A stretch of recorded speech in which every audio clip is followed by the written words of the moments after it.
ഇപ്പൊ ദുർഗയ്ക്കുള്ള ഗിഫ്റ്റ്. ഇതിവിടെ ഇരിക്കട്ടെ, അവക്കിതിന്റെ ഒരു ആവശ്യമില്ല.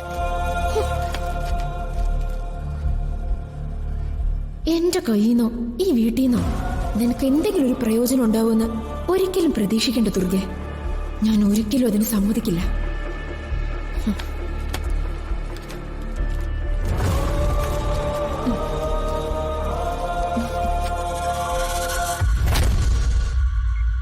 അങ്ങനെ SP പറഞ്ഞിട്ട് ഞാൻ മന്ദാകിനി കൊലക്കേസ് അന്വേഷിക്കാൻ വയനാട്ടിലെ മേപ്പാടി വരെ ഒന്ന് പോയി. അവിടെ ഏതാണ്ട് ഒരു 6 മാസം താമസിച്ചു. ഞാൻ രാവിലെ ഒരു 5-5:30 ആകുമ്പോൾ എണീക്കും. എന്നിട്ട് നേരെ എവിടെ പോകണമെന്നറിയാമോ? അവിടുത്തെ ജംഗ്ഷനിൽ അവിടെ ഒരു ചായക്കടയുണ്ട്. ആ ചായക്കട പോയിട്ട് അവിടെ ചായ കുടിക്കാൻ വരുന്നില്ല, അവരുമായിട്ട് എല്ലാം സംസാരിച്ച് വിവരങ്ങളെല്ലാം തിരക്കും. അത് കഴിഞ്ഞൊരു 10-10:15 നേരെ അവിടെ വിടും. എവിടെ? ബാർബർ ഷാപ്പില്. സംഭവം എന്താണെന്നറിയാമോ? ഈ ലോക്കൽ ന്യൂസ് ഒക്കെ പിടിക്കാൻ പറ്റിയ സ്ഥലം ഇതൊക്കെയാണെന്ന്. ഏത്? ഞാൻ അവിടെ താമസിച്ച സമയം കൊണ്ട് ഏതാണ്ട് 4-5 മോഷണ കേസിനും 4 കൊലക്കേസിനും തുമ്പുണ്ടാക്കി. അറിയോ? അപ്പോ മന്ദാകിനി? അതല്ലേ രസം. അവളെ പുലി പിടിച്ചതാണെന്ന്. പാവം, അന്നത്തെ SIയുടെ കയ്യിൽ നിന്ന് അവളെ ഭർത്താവിന് ഇടി കിട്ടിയത് മിച്ചം. അല്ല, ദുർഗ മോളല്ലേ അത്? ഇന്നെന്താ കടയിൽ പോയോ? ആ, അബി പോയി കൊറേ സാധനങ്ങൾ വാങ്ങിയിട്ട് വന്നതാ. അത് പോരാന്ന് ചെറിയമ്മ പറഞ്ഞു. അതാ പിന്നെ ഞാൻ ഇറങ്ങി. ആ തള്ളക്ക് ഭ്രാന്താണ്. ഇതൊന്നും വേണ്ടിട്ടൊന്നുമല്ല, ചുമ്മാ ദുർഗ മോളെ ഒന്ന് നടത്തിക്കുക. അതിനു വേണ്ടിയിട്ടാണ് ഈ പ്ലാനൊക്കെ ചെയ്യുന്നത്. അങ്ങനെയല്ല കുട്ടേട്ടാ, ഇന്ന് പൃഥ്വി അശ്വതയും വിരുന്നിന് വരുന്ന ദിവസമല്ലേ. ഒന്നിനും ഒരു കുറവും ഉണ്ടാവാൻ പാടില്ലല്ലോ, അതുകൊണ്ട് വാങ്ങാൻ പറഞ്ഞു വിട്ടതാ. അല്ല, എന്തോന്നത്? മട്ടൻ ഉണ്ട്, പിന്നെ കുറച്ച് മസാലകളും മറ്റുമൊക്കെയാ. ഇനി ഇതെല്ലാം താൻ തന്നെ പ്രിപ്പയർ ചെയ്യണ്ടേ? അങ്ങനെയാണെങ്കിൽ ഞാൻ ഒരു കൂട്ടം പറഞ്ഞുതരാം. കറി റെഡിയായി കഴിഞ്ഞ് അവനില്ലേ ആ പൃഥ്വി, അവനുള്ളത് മാത്രം മാറ്റി വെക്കണം. അതിൽ കുറച്ച് വിമ്മിട്ട് കലക്കി സ്പെഷ്യൽ ആണെന്ന് പറഞ്ഞ് അവനെ കഴിപ്പിക്കണം. അവസാനം അവന്റെ വയറ് കലങ്ങി പിടിവിട്ട് വരുന്ന സമയത്ത് നമ്മൾ നൈസായിട്ട് പോയി ബാത്റൂം ലോക്ക് ചെയ്ത് കീ അങ്ങ് മാറ്റി വെക്കും. അയ്യേ, അതെന്തിനാ? നമ്മൾ അന്വേഷിക്കുന്ന മേനോനി എക്സും ആരാണെന്ന് പറഞ്ഞാലേ കീ തരുള്ളൂ പറയണം. എന്നിട്ടെന്ത്? എക്സും വൈയും ഇസോട്ട് ആരാണെന്ന് പറഞ്ഞിട്ട് ഈ മാച്ചോണ്ട് ഓടുന്നത് നമുക്ക് കാണാം. കൊള്ളാം. ഇങ്ങനെയാണ് കുട്ടേട്ടനപ്പൊ കേസ് തെളിയിക്കുന്നതല്ലേ? നല്ല ഇൻട്രോഗേഷൻ. സ്കോട്ടിഷ് പോലീസ് പോലും ഇങ്ങനെ ചെയ്തിട്ടുണ്ടാവില്ല. അതായത് വേൾഡിലെ ബെസ്റ്റ് പോലീസ് അവരാണെന്നാ പറയുന്നത്. യാദവൻ പറഞ്ഞത്. അവനെ വിളിച്ചോണ്ട് വാ. ലോകത്തിലെ ഏറ്റവും നല്ല പോലീസ് കേരള പോലീസ് തന്നെ. അത് അങ്ങനെയൊന്നും നോക്കേണ്ട കാര്യമില്ല അമ്മേ. ഞങ്ങളിപ്പോ ഒന്നിച്ച് ആദ്യമായിട്ട് അശ്വതിയുടെ വീട്ടിലേക്ക് പോകുന്നതല്ലേ, അപ്പോ എന്തെങ്കിലുമൊക്കെ കൊണ്ടുപോകണ്ടേ?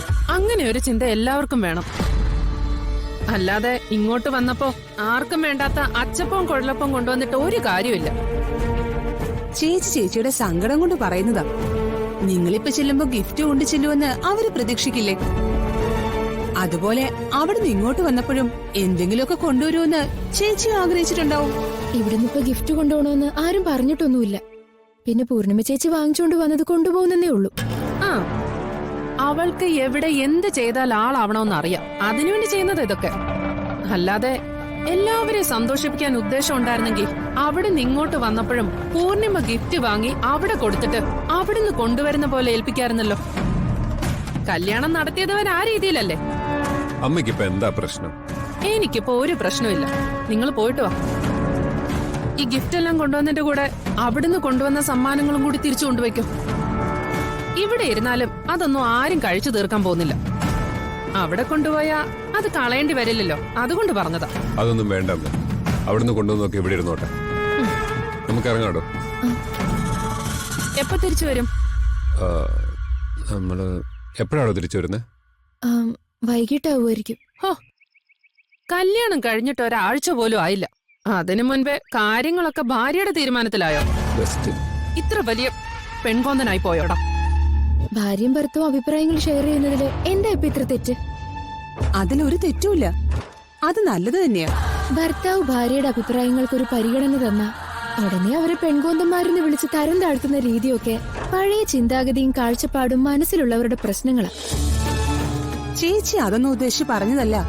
ആര് പറഞ്ഞാലും ഒന്നും കേൾക്കാതെ എല്ലാം സ്വന്തം ഇഷ്ടത്തിന് ചെയ്യുന്ന ആളായിരുന്നു പൃഥ്വി. എന്തിനാ മക്കളെ ഇതൊക്കെ വാങ്ങിയത്? അതെ, കല്യാണത്തിന് തന്നെ ഒരുപാട് സമ്മാനങ്ങൾ വാങ്ങി തന്നല്ലേ. അതൊന്നും സാരമില്ല. ഇനി ഇവിടെ ഉള്ളവരെല്ലാരും എന്റെ ഫാമിലി തന്നെയല്ലേ. സന്തോഷായി മോനെ.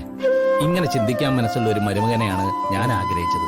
അല്ലെങ്കിലും പൃഥ്വിചേട്ടൻ ഗ്രേറ്റ് ആണെന്ന് എനിക്ക് അന്നേ മനസ്സിലായതാ. അന്ന് സർപ്രൈസ് ആയിട്ട് എനിക്ക് ഗോപ്രൈസ് എന്നില്ലേ. ഓ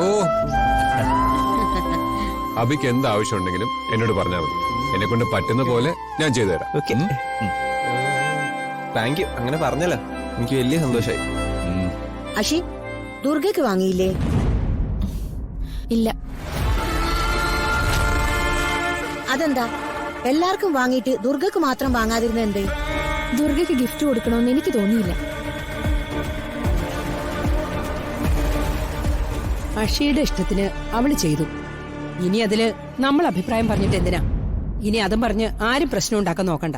അതെ, അല്ലെങ്കിൽ തന്നെ അവൾക്ക് എന്തിനാ ഗിഫ്റ്റ് ഒക്കെ? കല്യാണത്തിന് ആവശ്യത്തിൽ കൂടുതൽ വാങ്ങിക്കൊടുത്തതല്ലേ? അതെന്താ കല്യാണത്തിന് നിനക്കും വാങ്ങിയില്ലേ ഗിരിജെ? എന്നെ പോലെയാണോ ദുർഗ? ഞാൻ അഷിയുടെ ഒരേ ഒരു അപ്പച്ചിയല്ലേ. എന്റെ കാര്യം എന്റെ അഷിമോള് മറക്കില്ല. ദുർഗയ്ക്ക് വാങ്ങാത്തത് എന്തായാലും മോശമായിപ്പോയി. അവൾ ഈ വീട്ടിലെ ഒരു അംഗാണെന്നെങ്കിലും ഓർക്കാമായിരുന്നു. ആ, ഇനി വരുമ്പോ എന്തെങ്കിലും വാങ്ങിക്കൊണ്ടുവരാം.